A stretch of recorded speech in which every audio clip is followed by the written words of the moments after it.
Hello guys, स्वागत है आप सभी का आपके अपने YouTube channel as smart classes में। मैं अर्चना सिंह। आज हम साइकोलॉजी का एक टॉपिक देखेंगे जो सीटेट एवं टेट दोनों की ही दृष्टि से मोस्ट इम्पॉर्टेंट है, जिसका नाम है अधिगम अक्षमता। सीटेट में 3 से 4 नंबर के क्वेश्चन इससे आते ही आते हैं। सबसे पहले हम अधिगम अक्षमता की थ्योरी कंप्लीट करेंगे, उसके बाद इससे रिलेटेड क्वेश्चन सॉल्व करेंगे। वीडियो को लास्ट तक ज़रूर देखिएगा। वीडियो पसंद आए तो वीडियो को लाइक करिए और ज़्यादा से ज़्यादा शेयर करिए। जिसने भी चैनल को सब्सक्राइब ना किया हो कर लीजिए और साथ ही बेल आइकन भी प्रेस कर लीजिए ताकि नेक्स्ट वीडियो की अपडेट आपको टाइम पर मिलती रहे। देखते हैं आज का टॉपिक है हमारा अधिगम अक्षमता, लर्निंग डिसेबल। क्या होता है लर्निंग डिसेबल?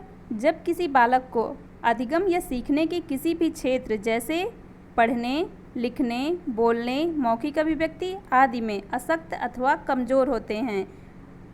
जब कोई बालक पढ़ने, लिखने, बोलने, मौखिक अभिव्यक्ति आदि में अशक्त अथवा कमज़ोर होते हैं तो इस प्रकार की अशक्तता को ही अधिगम अक्षमता कहते हैं या अधिगम अशक्तता कहते हैं।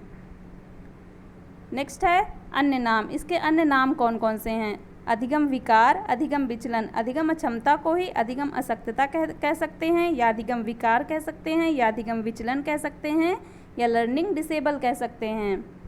नेक्स्ट पॉइंट है मनोविज्ञान के क्षेत्र में यह एक नवीन क्षेत्र है। अधिगम अक्षमता जो है यह मनोविज्ञान के क्षेत्र में एक नवीन क्षेत्र है।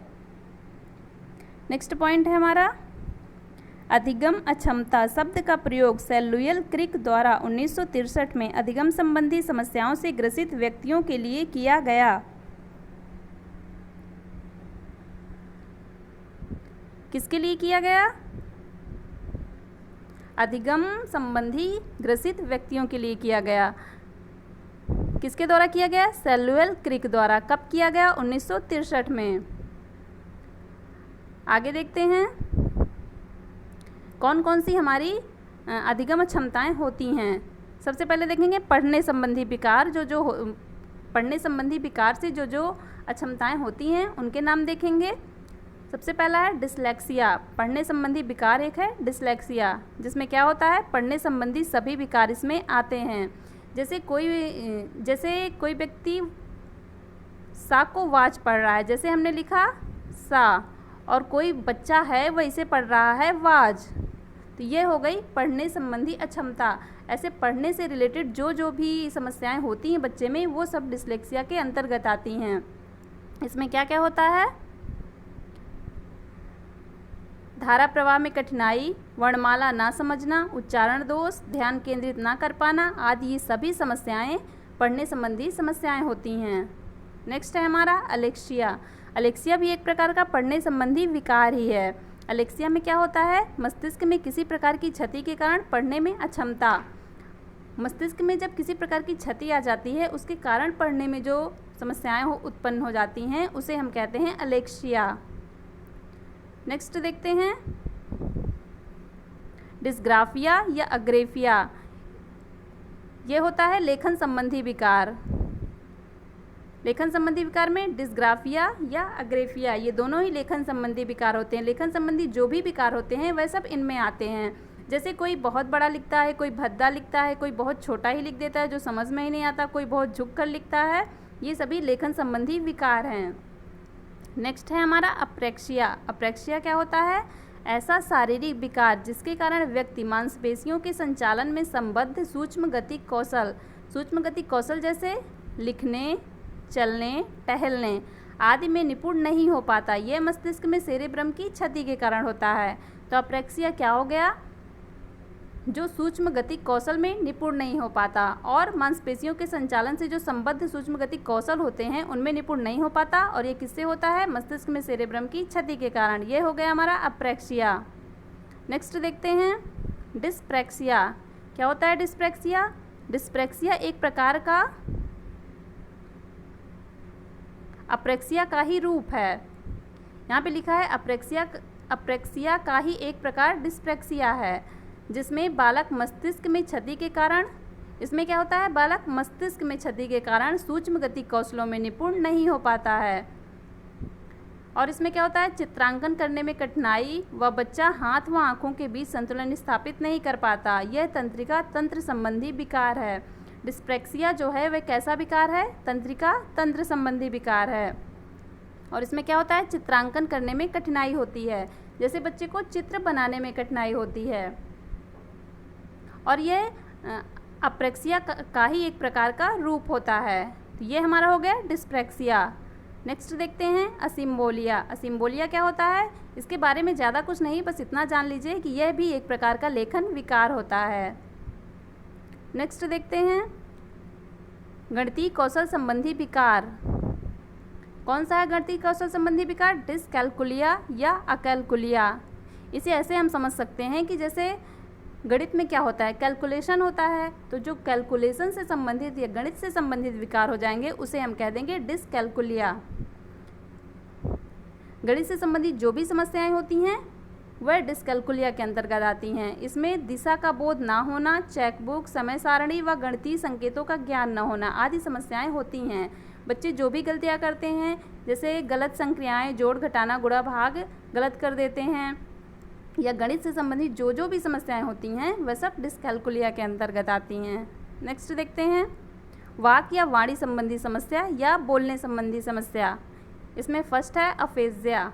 अफेजिया क्या होता है, मौखिक रूप से सीखने एवं अपने विचारों को अभिव्यक्त करने में कठिनाई का अनुभव। जब कोई व्यक्ति मौखिक रूप से किसी और के विचारों को ग्रहण करने या अपने विचारों को अभिव्यक्त करने में कठिनाई का अनुभव करता है तो वह हो जाता है हमारा अफेजिया। नेक्स्ट है डिस्फेजिया। डिस्फेजिया क्या होता है, पूर्ण या आंशिक रूप से विचारों की अभिव्यक्ति ना कर पाना।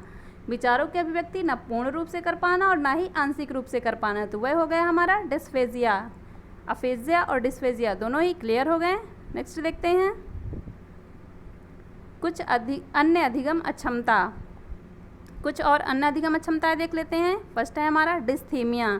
डिस्थीमिया क्या होता है, गंभीर तनाव की अवस्था। जब कोई गंभीर तनाव में होता है तो उसे क्या होता है, डिस्थीमिया। नेक्स्ट है डिस्मॉर्फिया। इसमें व्यक्ति को यह भ्रम हो जाता है कि उसके शरीर के कुछ अंग छोटे या अपूर्ण हैं। जब व्यक्ति को अपने शरीर के विषय में, शरीर के अंगों के विषय में भ्रम हो जाता है तो वह हो गया हमारा डिस्मॉर्फिया। नेक्स्ट है बुलिमिया। बुलिमिया क्या होता है, भोजन ग्रहण प्रवृत्ति संबंधी समस्या। भोजन ग्रहण से संबंधित जो समस्याएं होती हैं वह हो गया बुलिमिया। नेक्स्ट है डिमेंशिया। डिमेंशिया होता है तर्क न कर पाना, स्मरण शक्ति कमज़ोर होना। जब किसी को तर्क करने में समस्याएं होती हैं या उसकी स्मरण शक्ति कमज़ोर हो जाती है तो वह हो जाता है हमारा डिमेंशिया। नेक्स्ट है प्रोजेरिया। प्रोजेरिया में कम आयु में ही वृद्धावस्था के लक्षण आ जाते हैं, उसे कहते हैं हम प्रोजेरिया। देखते हैं कुछ महत्वपूर्ण प्रश्न। फर्स्ट है डिस्ग्राफिया से प्रभावित बच्चों को मुख्य रूप से में कठिनाई होती है। किसमें कठिनाई होती है, बोलने में, पढ़ने में, सुनने में, लिखने में। डिस्ग्राफिया से जो बच्चे प्रभावित होते हैं, यहाँ पे हम ऐसे समझ सकते हैं कि जैसे ग्राफिया, तो ग्राफिया से हम लिखने में, डिस्ग्राफिया से बच्चों को लिखने में कठिनाई होती है, तो राइट आंसर हो जाएगा option number D. Next question, एक औसत बुद्धि वाला बच्चा यदि भाषा को पढ़ने और समझने में कठिनाई को प्रदर्शित करता है तो यह संकेत देता है कि बच्चों में का लक्षण प्रदर्शित कर रहा है। किसका लक्षण प्रदर्शित कर रहा है, यहाँ पे बोल रहा है पढ़ने में, पढ़ने और समझने में कठिनाई का प्रदर्शित कर रहा है बच्चा। तो हो गया पठन क्षमता डिस्लेक्सिया, लेखन क्षमता डिस्ग्राफिया, गणितीय क्षमता डिस्कैलकुलिया, गति समन्वय क्षमता डिस्प्रैक्सिया। यहाँ पे पढ़ने में कठिनाई प्रदर्शित कर रहा है तो हो जाएगा हमारा पठन क्षमता dyslexia. Right answer option number A.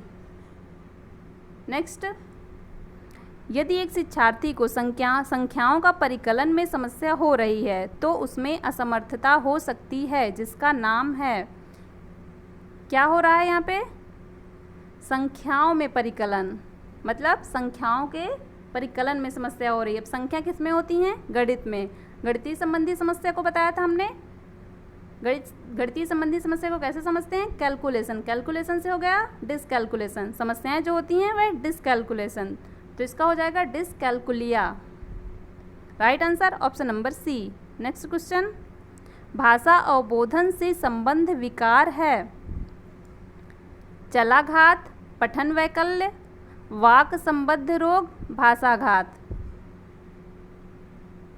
इसका राइट आंसर हो जाएगा ऑप्शन नंबर डी, भाषाघात या अफेजिया। भाषा अवबोधन से जो संबंधित विकार होता है वह अफेजिया होता है। ये सब हम ऊपर बता चुके हैं, उन्हें आप देख लीजिएगा। नेक्स्ट क्वेश्चन है, संगीता अक्सर शब्दों को उल्टा लिखती है और लिखते समय कुछ अक्षरों को छोड़ देती है, उसे लिखने में कठिनाई होती है, उसकी समस्या से संबंधित है। यहाँ पे क्या कर रही है वो? लिखने से संबंधित समस्याएं, उल्टा लिखती है, कुछ अक्षरों को छोड़ देती है, उसे लिखने में कठिनाई हो रही है। तो उसको कौन सी समस्या है? डिस्ग्राफिया, डिस्कैल्कुलिया, दृष्टिबाधित, डिसलेक्सिया। डिसलेक्सिया तो हमारा पढ़ने संबंधी हो गया, डिस्कैल्कुलिया गणित संबंधी हो गया, दृष्टिबाधित मतलब उसको दिखता कम है, ऐसा तो होगा नहीं। यहाँ पे हो जाएगा डिस्ग्राफिया, क्योंकि उसे लिखने संबंधी कठिनाई हो रही है और लिखने संबंधी कठिनाई हमारी आती है डिस्ग्राफिया में। नेक्स्ट क्वेश्चन, रमेश अपने आप को दूसरों से छोटा, कम ताकतवर और कुरूप समझता है, वह निम्नलिखित में से किस समस्या से ग्रसित है? बुलिमिया। बुलिमिया है हमारा भोजन ग्रहण संबंधी समस्या, तो ये नहीं होगा। प्रोजेरिया है कम अवस्था में वृद्धावस्था के लक्षण आ जाना, ये भी नहीं होगा। डिमेंशिया है तर्क न कर पाना, डिस्मॉर्फिया। इसका राइट आंसर हो जाएगा ऑप्शन नंबर डी, डिमेंशिया भी नहीं होगा क्योंकि इसमें है तर्क न कर पाना। डिस्मॉर्फिया जो होता है उसमें बच्चे को यह भ्रम हो जाता है कि उसका जो कोई अंग है वह दूसरों से छोटा या कमज़ोर है या अधूरा है, ऐसा कुछ उसको भ्रम हो जाता है। तो राइट आंसर हो जाएगा option number D. Next question, शब्दों में अक्षरों के क्रम को पढ़ने में कठिनाई का अनुभव करना अक्सर चाक्षुष स्मृति का ह्रास से संबंधित है। किससे संबंधित है? Dyslexia, dyscalculia, dysgraphia, dyspraxia. यहाँ पे बोल रहा है पढ़ने में कठिनाई, शब्दों या अक्षरों को पढ़ने में कठिनाई का अनुभव करना। जैसे अभी हमने आपको ऊपर बताया था कि सा को वाज पढ़ना, यहाँ पे क्रम को ही तो उल्टा कर दिया है। यहाँ पे बोल भी रहा है कि क्रम को पढ़ने में कठिनाई का अनुभव, सा को यहाँ पे उल्टा कर दिया तो वाज हो गया। ये किससे संबंधित है? पढ़ने संबंधी समस्या, डिसलेक्सिया से। तो राइट आंसर हो जाएगा option number A. Next question, शारीरिक रूप से अक्षम बच्चों को सामान्यतः क्या होता है? शारीरिक रूप से जो अक्षम बच्चे होते हैं उनको सामान्यतः क्या हो सकता है? Dysgraphia, dysthymia, dyscalculia, dyslexia. Dyslexia है पठन संबंधी, डिस्कैल्कुलिया है गणितीय संबंधी, डिस्थेमिया गंभीर तनाव की, डिस्ग्राफिया लेखन संबंधी। इसका राइट आंसर होगा ऑप्शन नंबर ए। लेखन संबंधी जो विकार है वह शारीरिक रूप से अक्षम बच्चों को सामान्यतः हो सकता है। जैसे हाथों में कोई उंगली का ना होना या हाथ में कोई विकार होना, तो ये शारीरिक रूप से अक्षमता के कारण डिस्ग्राफिया हो सकता है। नेक्स्ट, गतिक कौशलों में अधिगम निर्योग्यता कहलाती है। Dysphagia, dyspraxia, dyscalculia, dyslexia. गतिक कौशलों में जो अधिगम निर्योग्यता कहलाती है वह है डिस्प्रैक्सिया। डिस्प्रैक्सिया क्या है? अप्रैक्सिया का ही एक रूप है, ऊपर हमने आपको बताया भी है। इसका राइट आंसर हो जाएगा option number B. Next question, dysthymia है गंभीर तनाव की अवस्था, पठन विकार, शब्द जम्बलिंग विकार, लेखन विकार। डिस्थीमिया क्या बताया था हमने आपको? गंभीर तनाव की अवस्था। तो राइट आंसर हो जाएगा ऑप्शन नंबर ए। आज का वीडियो ख़त्म होता है। वीडियो पसंद आया हो तो वीडियो को लाइक कर दें और ज़्यादा से ज़्यादा शेयर कर दें। जिसने भी चैनल को सब्सक्राइब ना किया हो कर लीजिए और साथ ही बेल आइकन भी प्रेस कर लीजिए। हमारे व्हाट्सएप ग्रुप में जुड़ने के लिए हमारे व्हाट्सएप नंबर पे अपना नाम और नंबर लिखकर सेंड कीजिए, जिससे आपको हमारे व्हाट्सएप ग्रुप पे जोड़ दिया जाएगा और इससे रिलेटेड आपको PDF प्राप्त हो सकेंगे।